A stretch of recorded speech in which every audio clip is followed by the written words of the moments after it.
बचपन से ही हमें रटाया जाता है कि सारे धर्म एक समान हैं। ये सभी ईश्वर की ओर जाने के अलग अलग मार्ग हैं। चूंकि हम ना तो अपने यानी हिंदू धर्म के बारे में जानते हैं और ना दूसरे मजहबों के बारे में, इसलिए इस झूठ पर विश्वास कर लेते हैं और स्वयं भी जीवन भर इसे दोहराते रहते हैं। लेकिन जब हम अब्राहमिक मजहबों की बर्बरता देखते हैं, तब इस थ्योरी पर से विश्वास उठने लगता है। बीते कुछ वर्षों में बड़ी संख्या में हिंदुओं की आंखें खुली हैं, लेकिन बहुतों की आंखें खुलना अभी बाकी है। इसलिए जानना आवश्यक है कि क्यों हिंदू धर्म बाकी मजहबों से अलग है। क्यों वो दिखावा करके भी हिंदू धर्म की तरह नहीं हो सकते। इस्लाम और ईसाई जैसे अब्राहमिक मजहबों और हिंदू धर्म के बीच 3 प्रमुख अंतर हैं। पहला अंतर है साइक्लिकलिटी ऑफ क्रिएशन, यानी सृजन चक्र। अब्राहमिक रिलीजन में प्रकृति का सृजन एक रेखीय प्रक्रिया अर्थात लीनियर प्रोसेस है। दुनिया को किसी ने एक दिन बैठकर बनाया और एक दिन ये नष्ट हो जाएगी। जबकि सनातन हिंदू धर्म में सृजन एक चक्र की तरह होता है। ठीक उसी तरह जैसे दिन और रात होते हैं, उसी तरह सृजन और विनाश का क्रम भी सदैव जारी रहता है। दूसरा अंतर है यूनिटी ऑफ द सोल, अर्थात आत्मा का एकात्म। अब्राहमिक मजहबों में मनुष्य की आत्मा और अन्य जीवों की आत्मा को एक नहीं माना जाता। क्रिश्चियनिटी के अनुसार मनुष्य धरती पर एक निहित पाप के साथ जन्म लेता है। इस्लाम में मनुष्य का अल्लाह से रिश्ता मालिक और गुलाम वाला है, जबकि हिंदू धर्म में सभी प्राणी मात्र में एक ही आत्मा है और वो आत्मा परमात्मा का ही अंश है। पाप युक्त या गुलाम नहीं है। उसका भाग्य उसके ही कर्मों के आधार पर तय होता है। ये कर्म इस जन्म के ही नहीं बल्कि पूर्व जन्मों के भी हो सकते हैं। हर व्यक्ति के पास ये विकल्प है कि वो अच्छे कर्म करके अपने वर्तमान और भावी जीवन को सुधार ले। तीसरा अंतर है मल्टीप्लिसिटी ऑफ द ट्रुथ, यानी सत्य की बहुलता। अब्राहमिक रिलीजन में एकमात्र ईश्वर है और एकमात्र सत्य है जो उनकी एक किताब में लिखा है। ईश्वर तक पहुंचने का एकमात्र मार्ग है जो उनके एकमात्र पैगंबर से होकर जाता है। इस व्यवस्था में कोई बदलाव नहीं हो सकता। जो एक बार लिख दिया गया, लिख दिया गया। कोई किंतु परंतु की गुंजाइश नहीं। किसी ने प्रश्न भी पूछने का प्रयास किया तो वो सजाए मौत का हकदार है। जबकि हिंदू धर्म सत्य के अनेक रूपों और ईश्वर तक पहुंचने के अनेक मार्गों को स्वीकृति देता है। हिंदू धर्म ये भी मानता है कि इन सभी मार्गों को मानने वालों के बीच निरंतर आदान प्रदान और संवाद होना चाहिए, ताकि वे स्वयं को अधिक परिष्कृत कर सके। आज के युग में आपको इन दोनों विचारों में से कौन अधिक वैज्ञानिक और तर्कसंगत लगता है? क्या इसके बाद भी आप ये रट लगाते रहेंगे कि सभी धर्म एक समान है? सनातन धर्म को जानिए, ताकि इसे लेकर फैलाए गए भ्रम दूर हों और आप आने वाली पीढ़ियों को भी भ्रमित होने से बचा सकें।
ये छोटी जाति से है। अगर इसकी छुई हुई दमड़ी आपने छू ली तो आप भी अपवित्र हो जाएंगे। गंगा जी में डुबकी लगाने के बाद भी पवित्र नहीं हो पाएंगे। हाँ, तुम ठीक कह रहे हो। सुनो, तुम अपनी दमड़ी इस पत्थर पर रख दो। जैसी आपकी आज्ञा।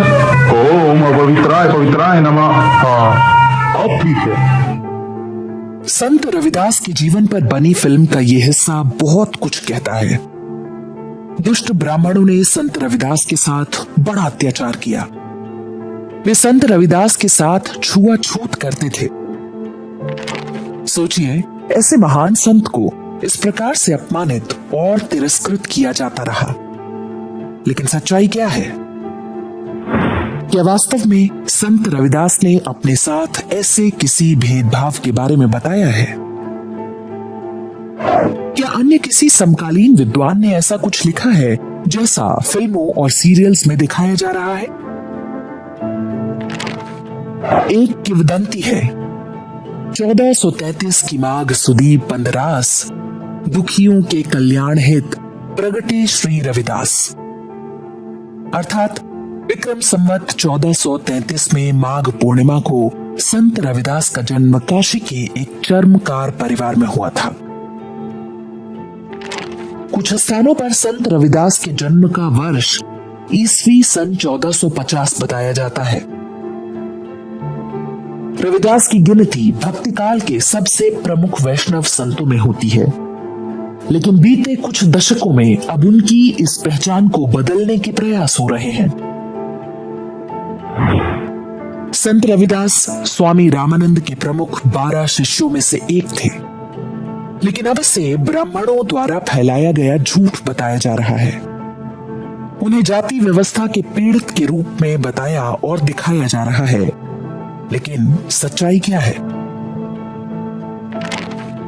संत रविदास के बारे में सबसे प्रामाणिक जानकारी मिलती है आंध्र प्रदेश के संत कवि नाभादास द्वारा रचित पुस्तक भक्तमाल से। इस पुस्तक में संत नाभादास ने वैष्णव परंपरा के महत्वपूर्ण संतों का वर्णन किया है। संत रविदास के बारे में वे ब्रज भाषा में लिखते हैं। रैदास चर्मकार रचि रतन की बार, रामानंद दास दीन्ही दीक्षा सिखावन, जपि राम नाम रत रहे हरि भजन, भक्ति रस भरे मन भाव सगुन निर्गुण। अर्थात रविदास चर्मकार यानी मोची थे, लेकिन रत्नों जैसे पद रचे। संत रामानंद ने उनको दीक्षा दी। वे पूरे जीवन राम नाम का जप करने और सगुण निर्गुण भक्ति में रत रहे।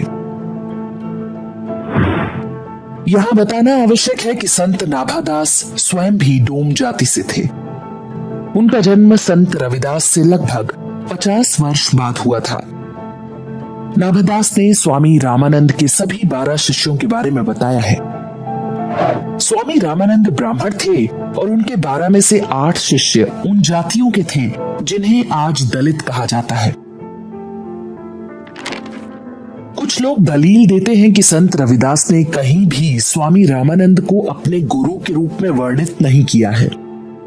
ये बात ब्राह्मणों ने फैला दी है, जबकि तथ्य यह है उस काल के अधिकांश भक्त कवियों ने अपने गुरुओं का नाम नहीं लिया है। ये भक्ति काव्य की परंपरा है जहां गुरु व्यक्तिगत नहीं आध्यात्मिक प्रतीक होता है। मीराबाई द्वारा राजस्थान से आकर संत रविदास को अपना गुरु बनाने की बात भी संत नाभादास की भक्तमाला में ही बताई गई है। मीराबाई ने भी अपने लेखन में कहीं संत रविदास का नाम नहीं लिया है। सिख पंथ के 5वें गुरु अर्जुन देव ने संत रविदास के 41 पदों को गुरु ग्रंथ साहिब में जोड़ा था। इन सभी में भगवान राम की सगुण और निर्गुण भक्ति है। इस बात के साक्ष्य मिलते हैं कि दिल्ली सल्तनत के बादशाह सिकंदर लोदी ने संत रविदास से इस्लाम कबूलने को कहा था, जिस पर उन्होंने उत्तर दिया, वेद धर्म त्यागू नहीं, जोगल चले कटार। संत रविदास की ही वाणी है, हरिसा हीरा छाड़ के तरे आन की आस, ते नर जमपुर जाहेंगे, सत भाख है रविदास। अर्थात भगवान विष्णु जैसे हीरे को छोड़कर जो अन्य किसी से कोई आशा रखता है वो नर्क का भागी बनता है। संत रविदास की वाणी कर्म के उस सिद्धांत पर आधारित है जो व्यक्ति को उसके गुणों के आधार पर परखती है। वे लिखते हैं, रविदास जन्म के कारण होत न को नीच, नर को नीच करिडारी है, ओछे कर्म की कीच। बीते वर्षों में जिस तरह से संत रविदास के आधार पर अत्याचार साहित्य या एट्रोसिटी लिटरेचर रचा जा रहा है उसका कोई सिर पैर नहीं। संत रविदास ने जूते बनाते हुए भगवान राम की भक्ति की। काशी के घाटों पर वे ध्यान भजन करते थे। उनके पदों में जात पात का विरोध स्पष्ट झलकता है। वे मानवता की बात करते हैं। उनका एक भी ऐसा पद नहीं जिसमें भेदभाव की किसी व्यक्तिगत घटना की बात हो। जहां पर भी प्रमुख वैष्णव संतों की बात होती है उनमें संत रविदास का नाम प्रमुखता से लिया जाता है। हर प्रमुख वैष्णव मंदिर में संत रविदास का जीवन चरित्र मिल जाएगा। उनके लिखे पद हर कोई पूरे भक्तिभाव से गाता है।